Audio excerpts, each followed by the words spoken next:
So let's move on. Let's move on. All right. So I wanted to check out this video. This is a channel of women of crime. Women of crime. I think that it'll be fun to watch, right? Because this is the thing where parts of it goes with that. Thank you, my brother. Thank you. Thank you for the love. Thank you for the love. It shows you that, you know, women, don't put women on a pedestal. Women are no better than men. So let's check this video out. Are you supposed to be up here? Mm-hmm. You are? Were you in his vehicle earlier? Mm-hmm. No? Well, we went to get dinner together, but... Today on Women of Crime, I'm bringing you the complete body cam footage that shows exactly how Hannah Freeman was arrested. The raw, unfiltered moments before her courtroom meltdown that shocked the nation.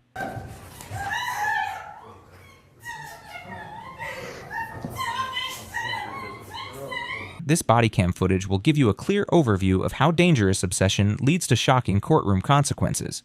But first, listen carefully to who she wants to call when she realizes she's in real trouble.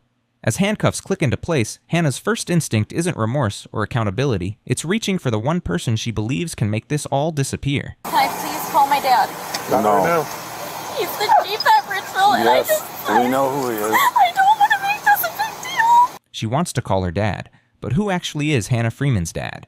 Meet Michael Freeman, North Ridgeville's police chief who has his own serious issues with authority and accountability. The local city's keeping a close eye on its police chief after a legal review pointed to serious concerns about the work environment. Chief Michael Freeman has been accused by the police union of being aggressive and verbally abusive, with officers not wanting to work for him anymore.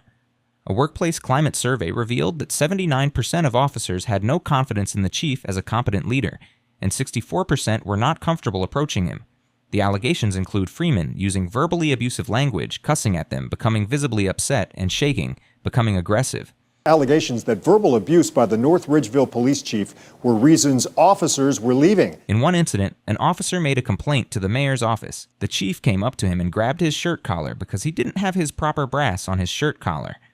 The chief also retaliated against a 27-year K-9 officer who gave advance notice about applying for a new job.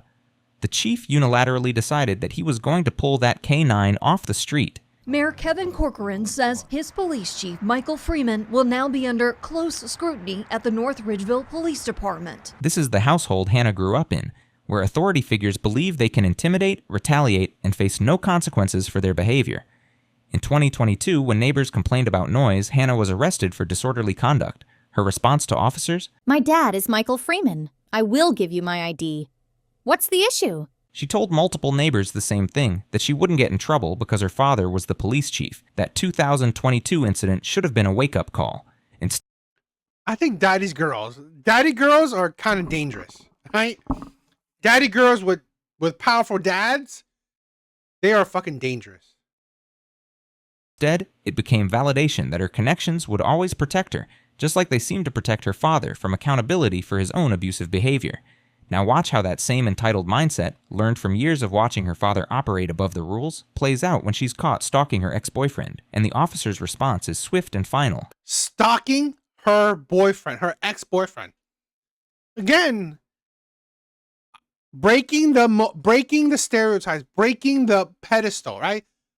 Stop viewing women as goddesses. Here's a woman that stalks her man, her ex.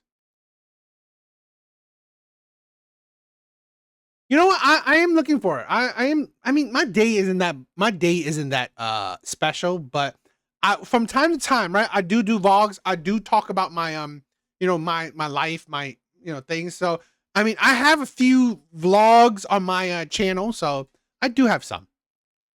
Can you call him? No, we won't be calling him. You can when you get back to the jail. This is the story of what happens when a lifetime of family privilege protection finally meets undeniable evidence in a system that refuses to look the other way. For once. April 2024. Hannah Freeman and David, both teachers, break up after dating. In Hannah's mind, the relationship continues. July to October 2024, Hannah begins systematic stalking, showing up at David's workplace, following him home nightly, parking outside his school to watch. November 6, 2024. Hannah breaks into David's car, stealing laptops, wallet, keys, and prescription medications. Uses his credit card for Amazon purchases. November 7th, 2024. David finally calls 911. November 8th, 2024. Hannah returns to David's school. David calls 911. Well, on my second channel, right? On my second channel, there is a vlog. I went to a comic convention recently. I took my daughter to a comic convention. It's a long, let's see. Let me see. Can you go to the other side and hand me the supply?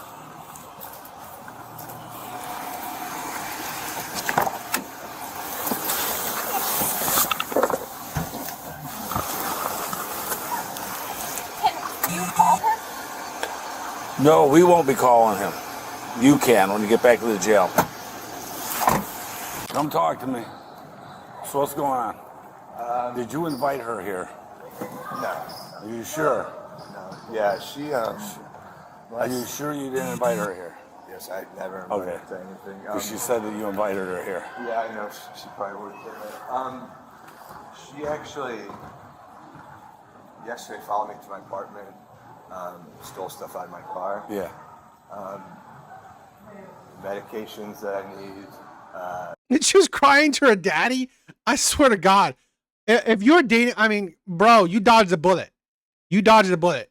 If you are dating a girl and she's on the phone with her daddy, crying to him, I mean, like, seriously, because she's what, slightly uncomfortable?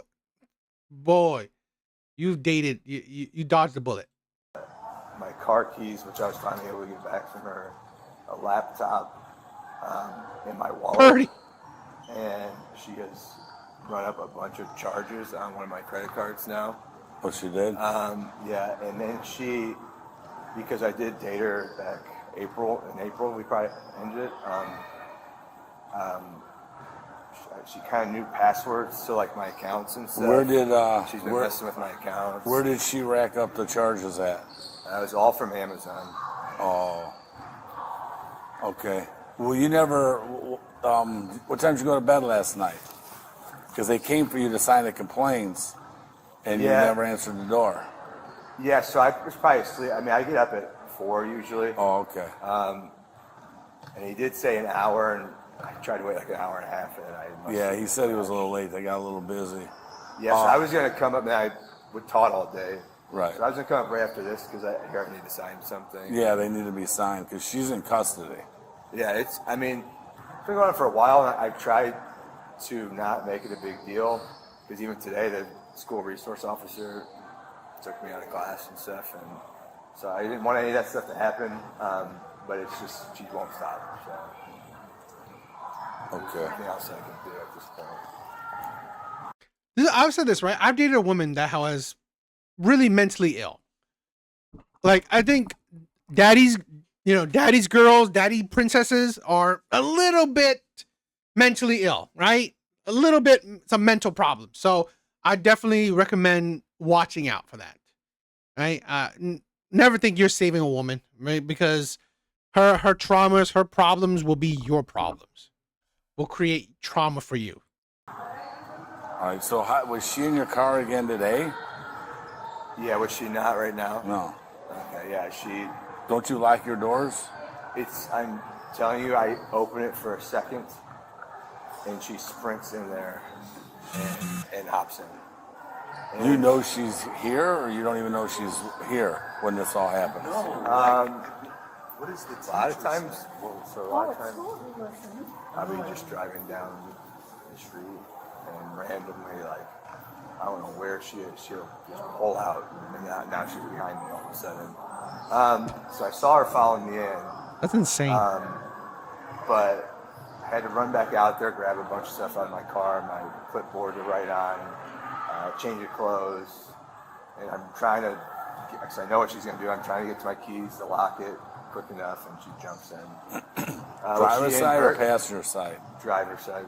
She was in her, she got a red SUV? Yeah, she was in her car in the driver's seat when we pulled up. Brent, what's up, my brother? What's up? Thank you for stopping by. Thank you for stopping by. She showed up to practice one time, but yeah, she constantly shows up to these games. A lot of times I look up in the stands and see her. no idea. And when did you guys break up? Or stop dating or whatever? It'd probably be April. So April? Yeah. And it's been going on this long, or is it random? I would say it's progressively getting worse and worse, but it's kind of been going on the whole time, yeah. Okay. Well, what time's your game? I might. So it's at 5:45. I might have to do the scorebook at 4:45, or maybe. Why I don't you can go get to the someone else station and sign those complaints now? Yeah, I can get someone else to do it. Okay. Maybe. Yeah, he can do it. I don't know who he is. The charges filed against Hannah Freeman. Hannah Freeman was initially charged with 5 serious felonies that could have sent her to prison for years. Felony stalking for the 33 visits to David's workplace and following him home nightly for months. Burglary for unlawfully entering David's vehicle with intent to commit theft. Aggravated theft, 2 counts, for stealing laptops, wallet, car keys, and prescription medications worth over $1,000. Identity fraud for using David's credit card information to make unauthorized Amazon purchases. Drug theft specifically for stealing David's prescription medications. Each of these felony charges carried potential prison time, with stalking alone punishable by up to 5 years in Ohio. However, by June 2025, through plea negotiations, Hannah's 5 felonies were mysteriously reduced to just 3 misdemeanors. Disorderly conduct, a minor charge typically used for public disturbances. Obstructing official business for interfering with... And she's cute. Those cute ones are crazy. Police investigation. Possessing criminal tools for having items used to commit crimes. What Hannah could have faced. Up to 15 years in prison for multiple felonies. What Hannah actually received? 7 days in county jail, less time than most people spend on vacation. Let that sink in. 33 stalking visits, months of harassment, burglary, theft, identity fraud, and drug theft resulted in exactly 1 week behind bars. The remaining sentence was 18 months of probation, house arrest with work release, and mandatory mental health counseling. Punishments that allowed her to maintain her freedom while serving what amounts to a timeout. This dramatic sentence disparity perfectly illustrates how privilege, gender, and legal maneuvering can transform what should have been years in prison into a 7-day inconvenience. On September 8th. That's the thing, you know. This is a thing where if a man was stalking a woman, you think he would get that little of a punishment? I doubt that. So, stalker's gonna stalk. Exactly. But that's the thing where that's the disparity of, if men were